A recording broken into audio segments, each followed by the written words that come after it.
อันเป็นที่ฮักที่นับถือทุกท่านทุกคนมาปะกันอีกเป็นประจำเนาะในวันเวลาเดียวกันนี้และก็ทางสถานีวิทยุแห่งนี้เมื่อได้ยินเสียงไก่มันขันมันมีนิดวงไก่ของคนบ้านมันแมะที่อยู่ที่นอนเนี่ยมันดึงห้องมันดึงขัน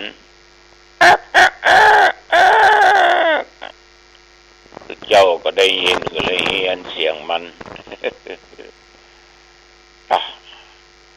แล้วกำไก่ขันแล้วก็ลูกลูก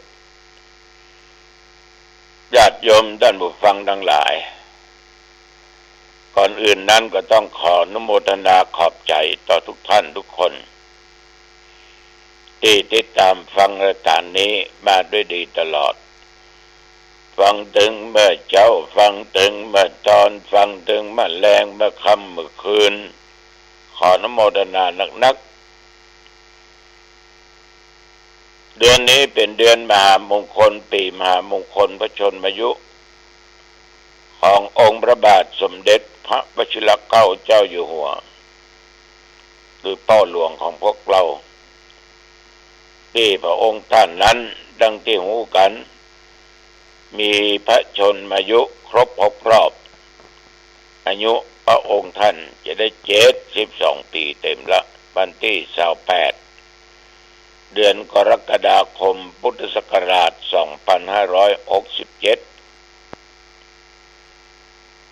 ฉะนั้นญาติโยมเพื่อเป็นมังคละเป็นมงคลเพื่อแสดงออกซึ่งจงรักภักดีต่อพระองค์ท่านก่อนจะฟังธรรมะข้อคิดเล็กน้อยเอามาไหว้พระสวดมนต์ถวายเป็นพระพรชัยมงคลแก่พระองค์ท่านตั้งใจเน้อว่าพร้อมกันไปเน้ออะระหังสัมมาสัมพุทโธภควาพุทธังภควันตังอภิวาเทมิกราบพระพุทธสวากขาโตภควตาธัมโมธัมมังนัมสสามิกราบพระธรรมสุปฏิปันโนภควโตสาวกสังโฆสังฆังนัมมามิกราบพระสงฆ์นะโมตัสสะภะคะวะโตอะระหะโตสัมมาสัมพุทธัสสะนะโมตัสสะภะคะวะโตอะระหะโตสัมมาสัมพุทธัสสะนะโมตัสสะภะคะวะโตอะระหะโตสัมมาสัมพุทธัสสะพุทธังสรณังคัจฉามิธัมมังสรณังคัจฉามิสังฆังสรณังคัจฉามิตุติยัมปิพุทธังสรณังคัจฉามิตุติยัมปิธัมมังสรณังคัจฉามิตุติยัมปิสังฆังสรณังคัจฉามิ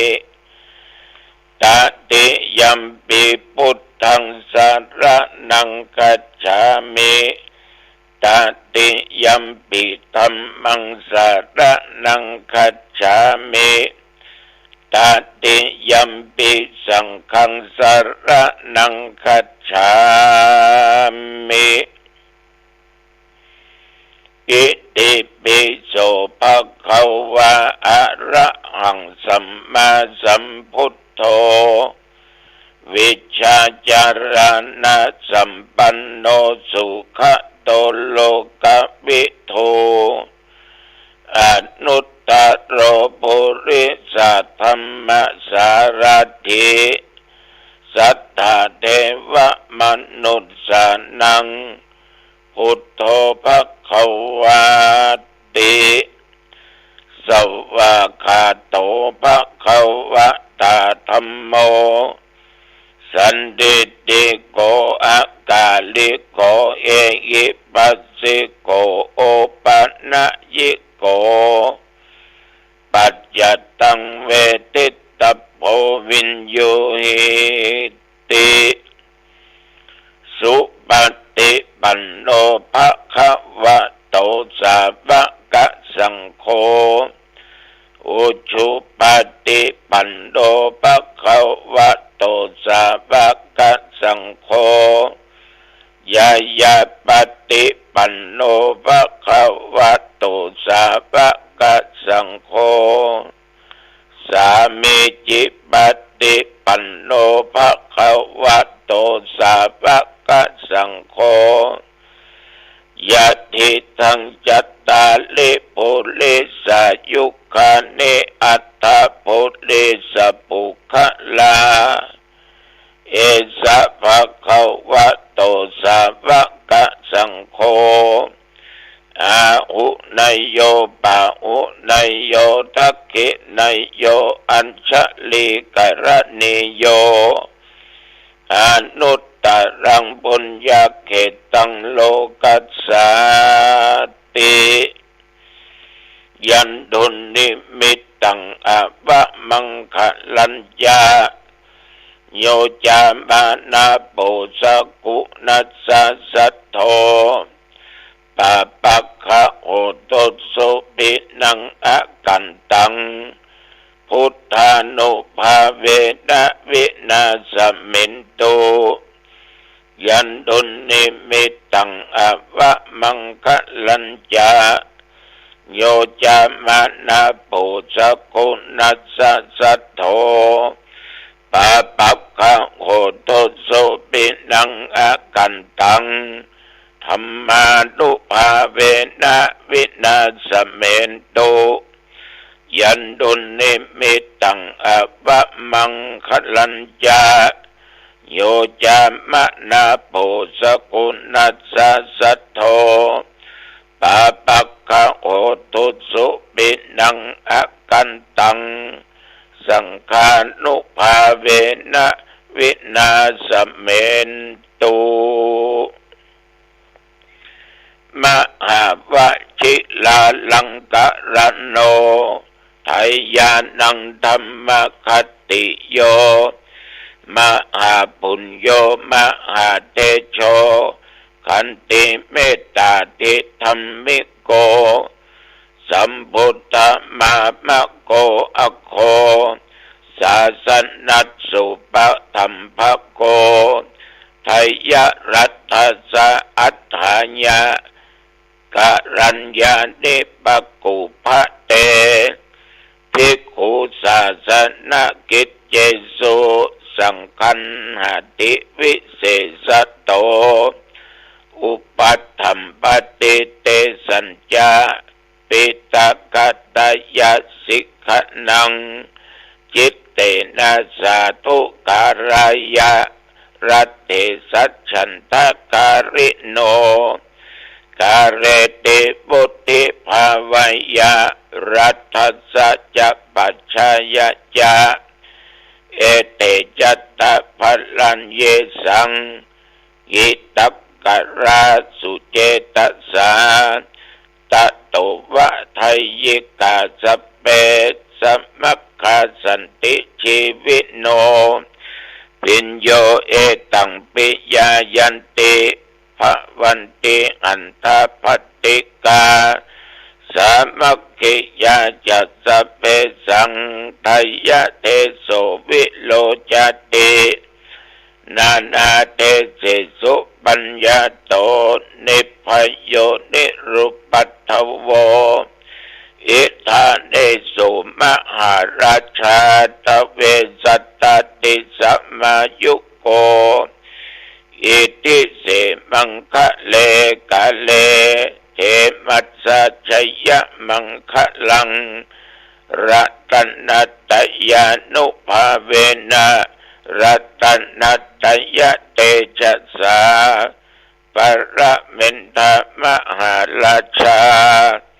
ไทยานังนันติวัฒโนจิรันติลตุทิกายุวันโนเปโตสุเขติโตภัลโลเปโตจัสสะพัทธาปัปโปโตสัพพมังคะลัง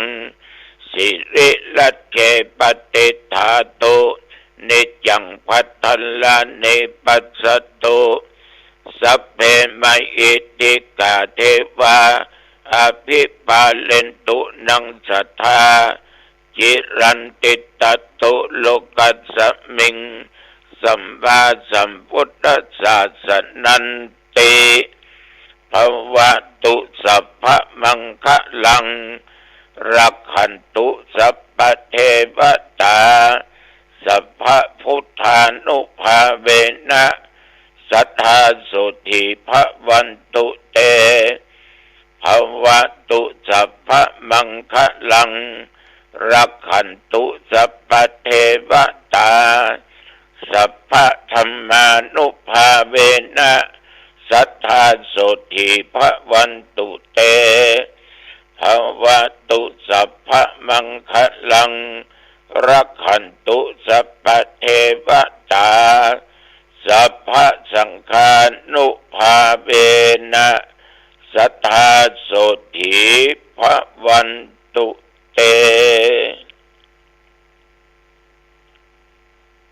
ขอ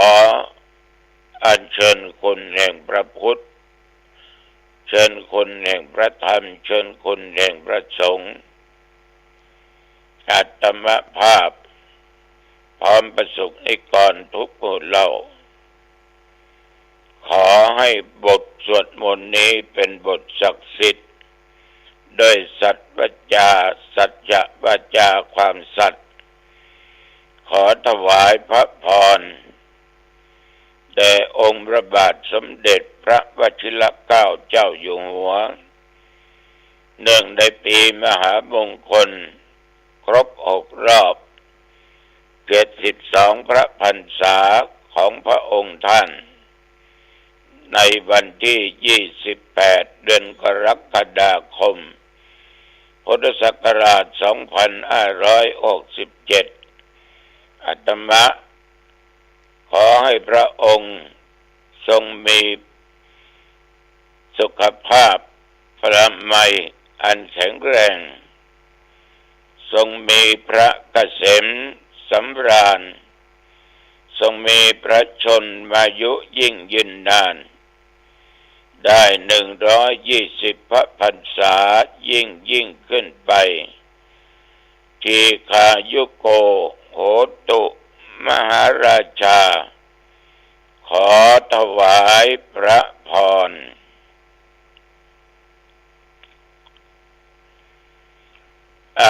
กรมอุตุได้ประกาศตักเตือนระยะนี้ระมัดระวังเรื่องฝนเรื่องลูกเห็บเรื่องลมนะเพราะว่าอากาศยังอบอ้าวร้อนอยู่แต่ว่านี่ถึงปัจจุบันแถวหนองตองบริเวณวัดหนองตองก็บ่มีรายงานฝนตกลมก็อยู่ตามปกติอุณหภูมิตะวันนี้36 องศาปัจจุบันณที่นี้20 องศาตั้งแต่ตะวันวามาถึงปัจจุบันนี้ฉันเจ้าเรียบร้อยก็ไม่ไปไหนนั่งเทศน์นั่งอัดเสียงธรรมะที่จะนำไปฝากไว้ในสถานีวิทยุต่างๆออกรายการให้ญาติโยมได้ฟังกันแต่ว่าถึงมื้อเพลมาตะวันนี้กินอาหารญี่ปุ่น มาม่าเช่นเคย ต้มมาม่ากินก็เป็นอันดีอันล้ำหรอกแต่กินเชื่อเดี๋ยวก็บล้ำบดี มันเมินเรามันนั่งฉันนี่ก็ล้ำดีเนี่ยอาหารที่แก้ง่ายไข่ต้มไข่เจียวไข่ทอดเนาะแต่ว่านี่ฉันเข้าเรียบร้อยแล้วก็ออกจากวัดนอกตองเดินทางมุ่งไปวัดพระสิงห์วรมหาวิหารสาธุเจ้าทุกอำเภอนัดพร้อมเพียงกันที่หันเพื่อทำสามีจิกรรมก็คือการขอสุมาคารวะสะเก้าดำหัวครูบาอาจารย์มหาเถระที่อายุ80ขึ้นไปแล้วก็เจ้าคณะจังหวัดรองจังหวัดที่ปรึกษาจังหวัดก็เป็นจารีตประเพณีที่เราได้ปฏิบัติกันมาตั้งแต่ไหนแต่ใดเข้าพรรษาออกพรรษาเดือนจีปีใหม่เอาต่างไปแสดงความยินดีไปขอสุมาลาโทษเพื่ออาจจะได้ล่วงเกินกันตั้งกายวาจาใจด้วยเจตนาที่ลับที่แจ้งก็ขอได้อโหสิกรรมซึ่งกันและกันและแต่ว่าก่อนที่จะทำอะไรอย่างหลวงพ่อเจ้าหน้าจังหวัดก็เปิดประชุมก็เน้นในเรื่องพุทธมณฑลห่างดงสับระปีสันปะตองพังนื้อ ตัวเจ้าทั้งหลาย22,000,000 กอง2,200,000 กองบุญเนี่ยเป็นเพียงแต่โครงสร้าง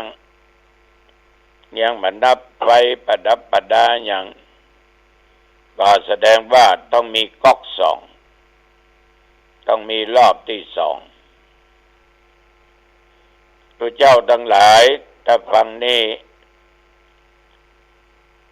ขอเมตตานะร่วมกันเตรียมไว้ด้วยนะงวดนี้เอาขอกัน 10,000 กองบุญต่อไปอีก 10,000 กองบุญรวมเป็น 20,000 กองบุญก็คงจะเพียงพอแต่ก็ไม่ใช่เอากำเดียวไม่ใช่สร้างกำเดียวเสร็จนะนี่ว่างก็จะเดินทางไปพอก็นั้นเป็นจะได้เนี่ย ประชุมเรื่องการศึกษาสอบนักธรรมธรรมศึกษาเรื่องการเปิดสอนบาลีสอนนักธรรมตีต่อคนต่างชาติท่านเจ้าคุณวัดสวนดอกรับผิดชอบเอาคนบ้านเอาตุเจ้าเก่งภาษาอังกฤษสอนนักธรรมแก่คนต่างชาติมีเป็น 40-50 คนทดสอบไปก็ผ่านไปหลายคนทั้งจังหวัดทั้งสำนักพุทธก็ออกใบประกาศรับรองแล้วก็ติวกันเข้มหน่อยนอกนั้นก็เรื่องวัดร้างเรื่องการการสร้างวัดวาอารามเรื่องกิริยามารยาทของตุเจ้าเรื่องเน้นขับรถมันห้ามมีอย่างห้ามมันเนาะแต่ว่ามันไม่เหมาะสมตัวเจ้าหนุ่มต้องปั่นรถถีบจะปึงวะเบิ้ลรถเครื่องจะปึงวะขับรถจะปึงวะอันนี้ญาติโยมฟังหนองตองนั้นไม่เคยเลยแม้แต่สตาร์ทรถก็ตึมจังกำพวงมาลัยก็ให้กำกว่ากำจะกำขับขี่ไปไหนกำพ่อมาได้แต่เป็นก็ถึงห้ามจะว่าไปเป็นเรื่องที่เจ้าโลกที่สินินทาฉะนั้นท่านสาธุเจ้าพระเนรจุดตนจุองค์อันใดควรบุคคลก็หยุดเห็นเนอะเนี่ยถ้ามันเกิดเรื่องเกิดราวมันก็ดังระเบิดหลายครั้งละนะเพิ่งก็ประชุมกันขอร้องกันสำนักพุทธก็ขอร้อง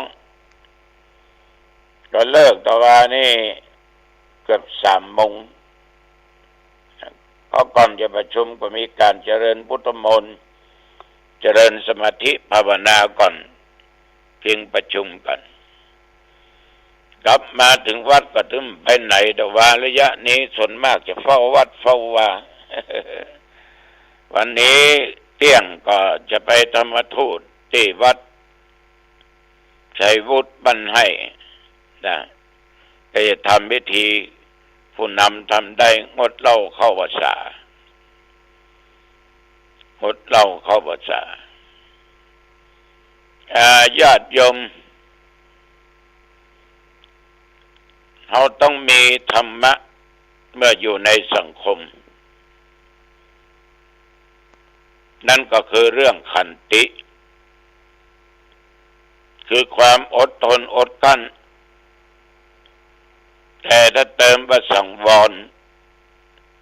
คือขันติสังวรนี่ก็คือการสำรวมด้วยขันติเวลาที่อดทนอดกลั้นมันต้องสำรวมตึงตินตึงมือตึงตาตึงทุกสิ่งทุกอย่างสีหน้าบ่เป็นคนหุ่นหันพันแล่นทำชั่วว่าการแสดงทางกายวาจา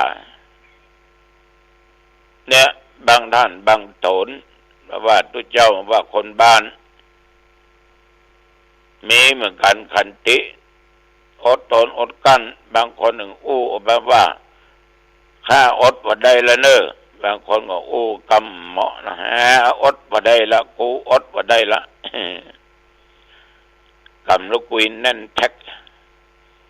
พอใบหน้าใบตานี่แดงกำละปากสั่นปากรัวละมันจะเป็นการที่แสดงออกทางกายทางวาจาฉะนั้นต้องสังวรระวังต้องเรียกว่าสำรวมกายวาจาสามารถสงบจิตใจนิ่งได้คือขันติสังวรนี่นะมันจะบัดแสดงอาการต่างๆใดๆเปิ้นได้หูโคตรท่านตายก็บัดแสดงออกเฉยๆบักกำลูกกุยแน่นแท็กทำป่ามุบมิบมุบมิบทำปากมันจะด่าจะหยังต่างๆนั่นนะหน้าตาแดงไงนะ มันได้ไปแสดงเขาหันเนออย่าได้แสดงปรากฏออกมาทางสีหน้าทางแววตาเขาสังเกตได้แววตานี่ก็จัดเน็ตนะพอคนบางคนมาโคตรไผ่เนี่ยมันตบตามันต้องจ้องไปหรอกไม่เอานะโยมนะมันไม่ดีนะฉะนั้นต้องมีขันติสังวรการสำรวมด้วยขันติเวลาดีใจก็ให้สำรวมเสียใจก็ให้สำรวมมันต้องไปแสดงออกมาบางคนดีใจกระโดดรถเต้นปดเป็นจินเป็นมือฟ้อนลำเสียใจเงากงอกโคตรนี่สัพใหญ่แสดงออกมาละดุร้ายละฉะนั้นจึงจำเป็นต้องมีขันติเติมสังวรเข้าไปว่าสำรวมด้วยขันตินี่ก็ขอฝากกับญาติกับโยมเนอะ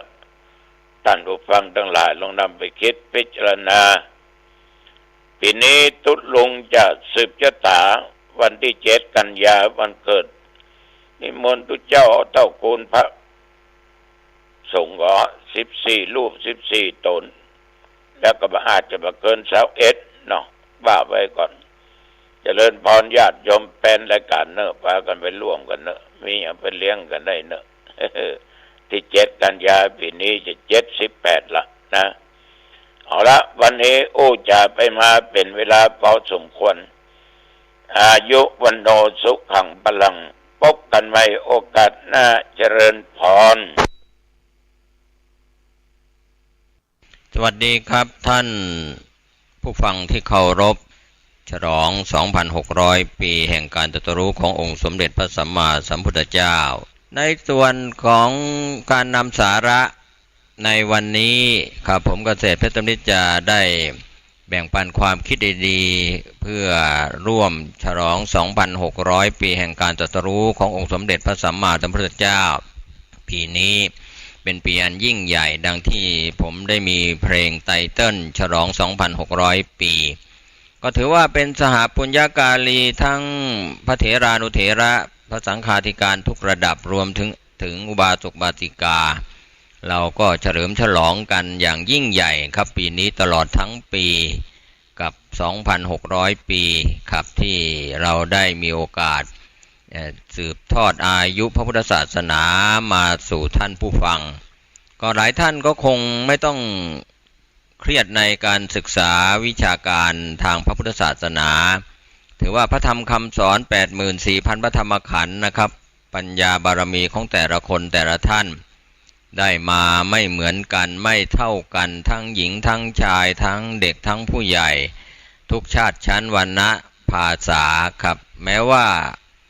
พุทธศาสนาจะมีต้นกำเนิดอยู่ที่ประเทศอินเดียในสมัยโบราณแต่การประกาศพระศาสนาขององค์สมเด็จพระสัมมาสัมพุทธเจ้าไปยังแว่นแคว้นต่างๆโดยส่งพระสงฆ์สาวกพระอรหันต์ไปประกาศพระศาสนาจากการศึกษาพุทธประวัติและก็ประวัติศาสตร์ของพุทธศาสนาในประเทศต่างๆไม่ว่าจะเป็นประเทศอินเดียเนปาลศรีลังกาพม่าไทยลาวครับหรือในแถบต่างๆที่มีอยู่ที่เราได้ศึกษากันในส่วนของพระไตรปิฎกหลายประเทศทั่วโลกครับก็ยังเป็นที่ยอมรับในการจารึกพระไตรปิฎกในสมัยของพระเจ้าอโศกมหาราชหลังจากพุทธปรินิพพานไปแล้ว300 กว่าปีก็ยังมีหลักฐานหลงเหลืออยู่ครับยุคของพระเจ้าอโศกมหาราชนั้นเป็นยุคที่มีความเจริญรุ่งเรืองในทางพระพุทธศาสนาได้ส่งพระสงฆ์ไปประกาศพระศาสนาในแว่นแคว้นต่างๆที่พระองค์โดยเฉพาะพระเจ้าอโศกมหาราช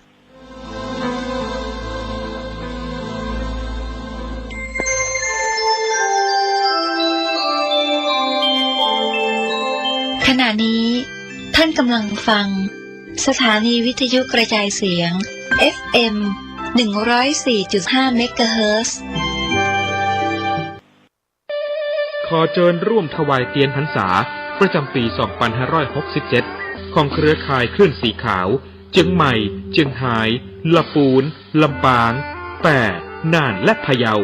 เนื่องด้วยคณะสงฆ์พระนักเผยแผ่ธรรมะเครือ